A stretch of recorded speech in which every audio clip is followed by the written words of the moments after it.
Magandang araw po, welcome po sa aking channel, Nov9 TV. Patalasasan po, meron po ba kayong mga properties na napapabayaan or non-performing assets? Plan nyo yung ibenta, pero wala kayong oras pagbenta nito. Kung ito'y pagkakatiwala nyo po sa amin, tawag lang po kayo sa aking numero, usap po tayo, gawan ko po ng video for free. Yes, libre po. Wala po kayong babayaran. Tutulungan pa namin kayong mabenta ang inyong property. Kami na po bala sa marketing, sa boosting, pati po sa paid advertisements, even sa tripping. Hindi na po kayo mapapagod sa pag-entertain ng mga buyers. Kami na po bala sa lahat. Tawag lang po kayo. Nandito po tayo ngayon sa Silang, Cavite kung saan meron po tayong bagong video presentation. Isang residential farm property na may lot area na 6,335 square meters. Ito po titulado, buhay po ang may-ari kaya wala po kayong maging problema sa documentation o sa transfer ng title. Inner lot po ito from Barangay Road kaya napakatahimik po ng lugar, sariwa ang hangin at malamig po ang klima. Ito po'y nasa mataas na lugar, ang estimated elevation above sea level ay 1,430.8 feet. Ito pong bahay ay halos hindi naman po natirhan nila owner, gawa ng yung isang kapatid po ay nasa ibang bansa at yung kapatid naman niya dito sa Pilipinas ay sobrang busy naman. Pero ganun pa man, ito po'y well-maintained. Kita nyo naman po, napakalinis at wala po kayong ipapagawa dito. Fully furnished, lahat ng mga furnishings ay nagkakahalaga ng 10 million. Custom made po yun. At sa likod po nitong property ay malawak pa po at punong-puno po ng fruit-bearing trees. May access na rin po dito ng tubig, kuryente at internet provider. Kaya kung sakali man po na ma-acquire nyo itong property, ito po'y ready for occupancy. Kompleto na po lahat ng kagamitan. Ang kulang na lang po ay kayo at ang gamit nyo.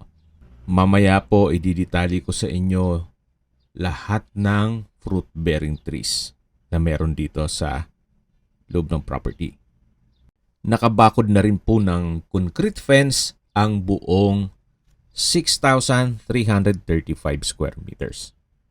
Actually, dinagdagan pa ng ilang hollow blocks yung concrete fence, kaya tumaas pa rin po yung costing niya.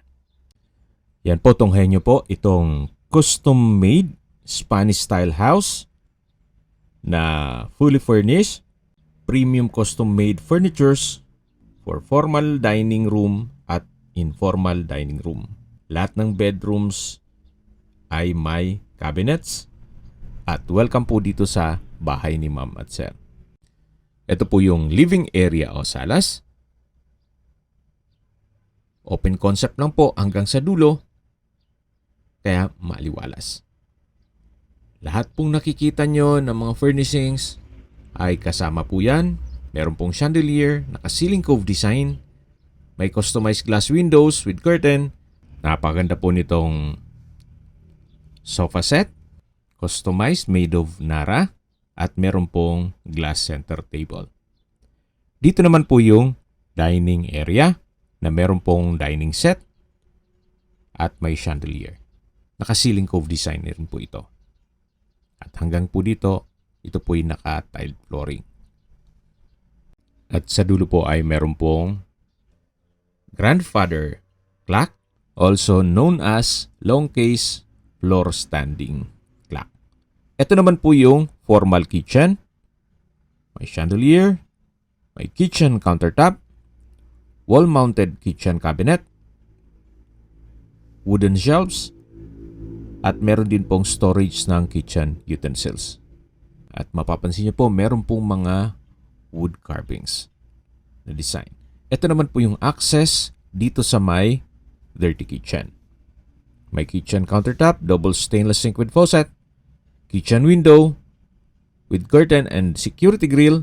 Meron din pong breakfast table at may ceiling fan. Malaki din po ang espasyo nito. At meron din pong access door na papunta naman dito sa may service area. Kung saan ito naman po yung access papunta sa likod ng bahay. Meron din pong security grill.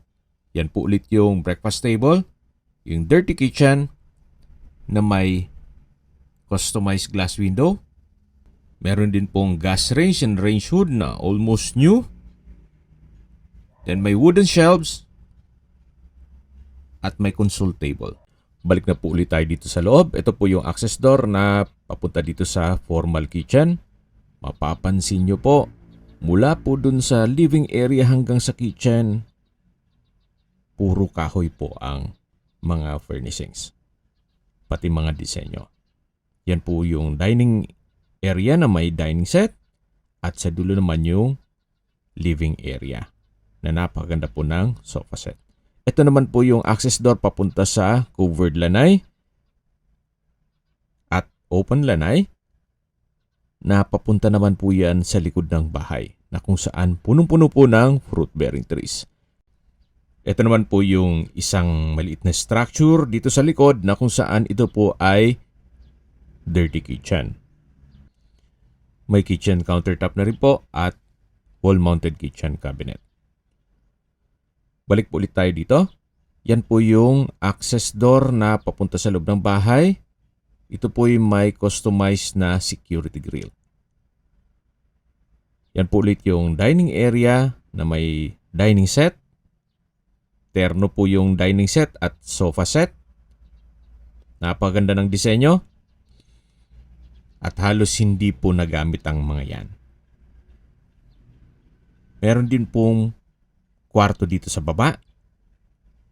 Pwede po itong gawing guest room. Or kung meron man po kayong PWD or senior citizen sa pamilya, itong kwarto na to ang para sa kanila. Pero sa ngayon po kasi, wala nang problema yung mga second floor, gawa ng meron na pong home elevator. Kaya maganda rin pong gawin ito na guest room or pwedeng office. Depende po sa inyo kung ano magiging purpose nyo once na ma-acquire nyo yan. Yan po ulit, tunghayan nyo yung dining area at dito naman po yung hagdan. At meron po itong understairs na toilet and bath. Hindi lang powder room, meron pong shower yan. Meron din pong understairs storage, nalagay ng kung anong mga kagamitan o mga abubot. Ito naman po yung tinutukoy ko. May hand wash basin, water closet with bidet, vanity mirror, towel holder, at shower enclosure. Meron din pong hot shower set at ito'y naka-tiled bathroom wall. Yan po yung toilet and bath o understairs toilet and bath. Balik ulit tayo dito sa may living area at dining area. Sa mga naka-appreciate po ng mga wooden furnitures, furnishings, yan po, alam niyo naman ang presyo niyan. Medyo may lasa po yan. Gaya po ng sabi ni owner, almost 10 million po ang nagastos nila sa lahat ng wooden na furnishings. At itong bahay naman, yung construction nito, yung costing niya, ang labor at materials ay inabot din ng mga 11 to 12 million, more or less. Dito na po tayo sa hagdan at meron pong staircase window na nag-serves as natural sunlight. At nandito na po tayo sa second floor. Ito po yung hallway. Yan po yung mga kwarto. Napaganda po ng disenyo ng mga pintuan. Solid wood. Meron din pong console table, then vanity mirror na may wooden frame. At check po muna natin itong unang kwarto. Sa spasyo, sakto lang. Hindi naman siya ganun kaliit at hindi naman ganun kalaki. Meron din pong customized glass windows with curtain and security grill. May bed frame and mattress, bedside table, may drawer and dresser, at wardrobe. Dito naman po ay may glass blocks, may hand wash basin, then vanity mirror, at may drawer. Ito naman po yung banyo o toilet na kung saan may water closet with bidet, wall-mounted wooden rack, towel holder, at vanity mirror. Naka-tile bathroom wall na rin po yan. Dito naman po sa kabila ay yung shower room. O shower area na kung saan meron pong hot shower set, towel holder, tile bathroom wall, at bathroom PVC door. Yan po ulit yung hallway, may console table, then may wall-mounted vanity mirror, at ito naman po yung third bedroom. Malaki naman po ang espasyo, may bed frame and mattress na halos bago pa po, may plastic pa yan. May drawer and dresser, wardrobe, ceiling cove design, center lamp, pin lamp, at dito po sa dulo ay meron din pong space na meron pong wall-mounted table at wooden chair. Ito po ang third bedroom. Napansin niyo po lahat pong sliding glass windows ay may security grill at may curtain. At napakalinis po nitong bahay. Well-maintained, kaya wala po kayong ipapagawa dito. Dito naman po yung family area. Meron pong galinera na sofa, wall-mounted wooden rack o display rack, at sa dulo po ay may glass window with security grill at may chandelier. Check naman po natin itong fourth bedroom. Naka-solid wood door, may bed frame and mattress na halos brand new, may plastic pa po, hindi po nagamit, may console table, may wardrobe, customized glass windows with security grill, ceiling cove design, at may chandelier. Meron din pong drawer. Yan po ulit yung family area. At dito naman po yung access papunta sa balkonahe. Pero check po muna natin itong common toilet and bath. May hand wash basin, malaking vanity mirror, water closet with bidet, bathroom countertop, tiled bathroom wall, at meron din pong mga outlet. Sa dulo po ay may shower enclosure na may hot shower set, towel holder, at hanggang dito po ay from floor to ceiling po ang tile bathroom wall. Yan po yung drawer at naka-PVC door din po itong banyo. Labas na po tayo at check natin itong isang balkonahe na may aluminum screen door, then may security grill. Napakaganda pong magkape dito tuwing umaga. May garden set na rin po dyan. At mula naman po dito matatanon yung harapan ng bahay. At yung isang structure doon ay yun po yung caretaker's house. Yung unang parte ng video. At yan naman po yung kabilang balkonahe. Pero bago tayo makalipat dyan ay papasok ulit tayo dito sa loob. Yan po ulit yung common toilet and bath. Ito po yung hallway. Yan yung pang-apat na kwarto. At ito naman po yung access door papunta dito sa kabilang balkonahe. Naka-glass blocks po itong railing. Yan po yung security grill nung last bedroom. May mga ilang fruit-bearing trees din po dito sa harapan. At yan po yung concrete fence na kung saan tinaasan pa po yan ni owner. Balik ulit tayo dito sa loob. At check natin yung ibang parte nitong bahay. Yan po ulit yung family area.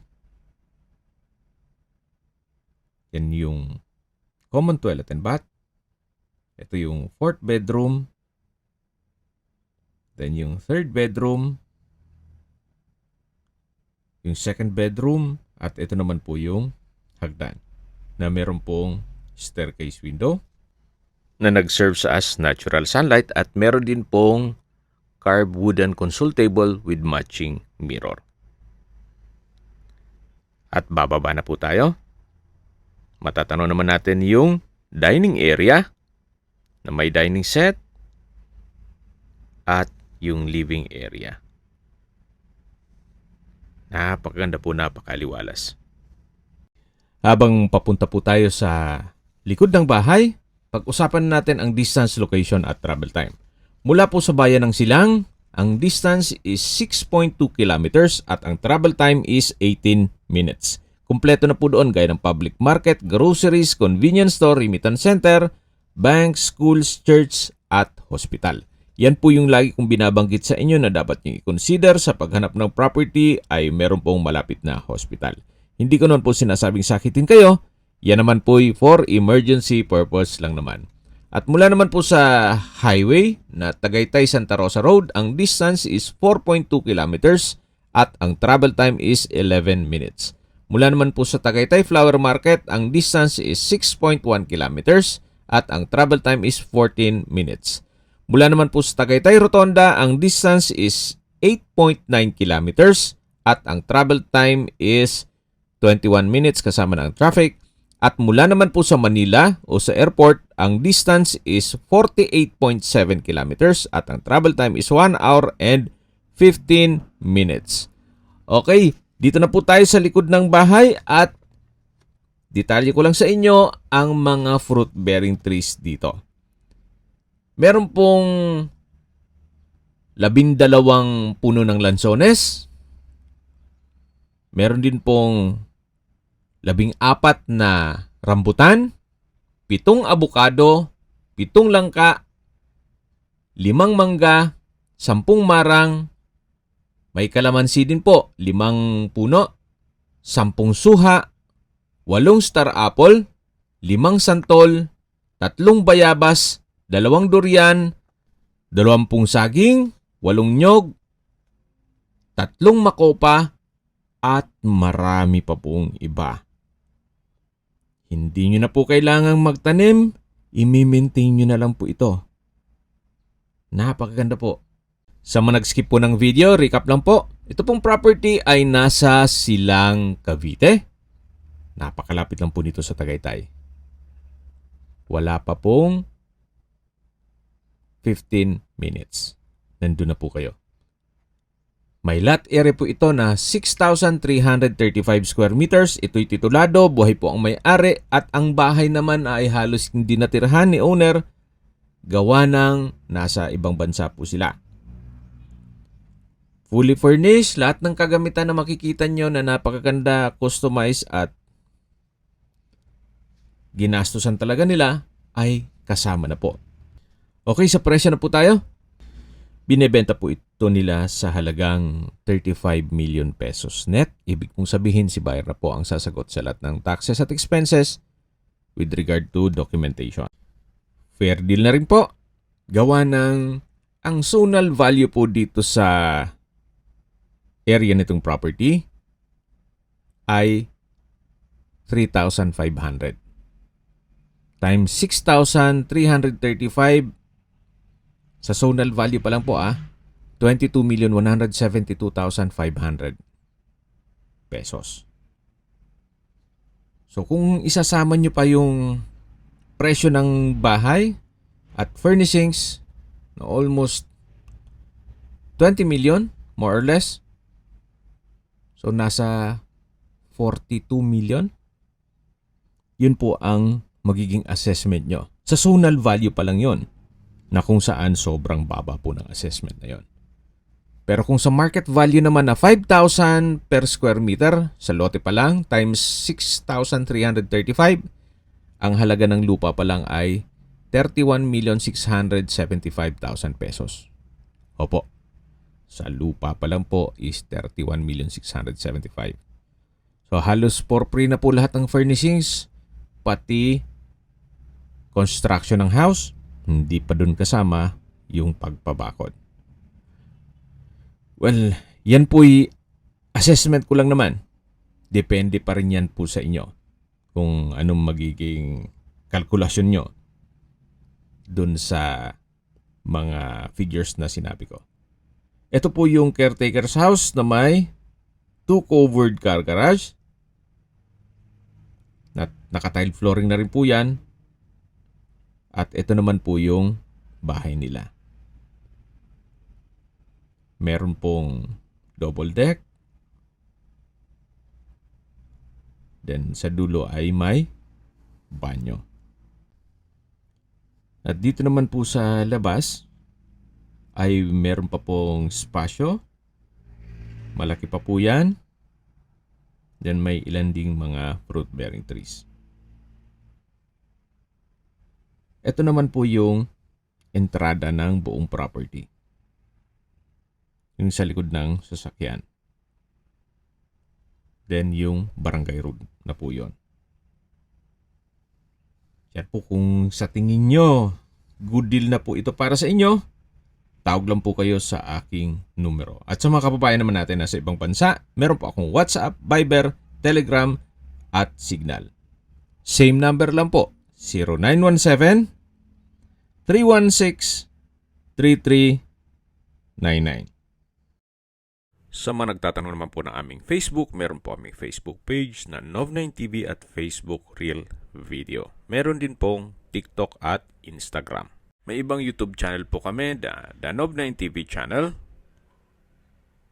Nov9TV Listings, Nov9TV On The Spot, Nov9TV Updates, at Nov9TV House Rental. Sana po naibigyan nyo ang video presentation. Paki-like and subscribe na lang po sa aking channel para ma-update din po kayo sa aking future listings. Kung sakali po hanap nyo yung mas malaking sukat ng lupa, meron din po kami ibang listings na pwede nyong pagpilian. Huwag po kayong mag-atubiling tumawag sa amin. Then, let us know your budget para malaman namin kung anong property pwede naming ilog sa inyo. Sa lahat pong viewers, subscriber at nagtiwala po sa amin, salamat po sa suporta. Ingat po kayo lagi at yung pamilya. Maraming salamat po.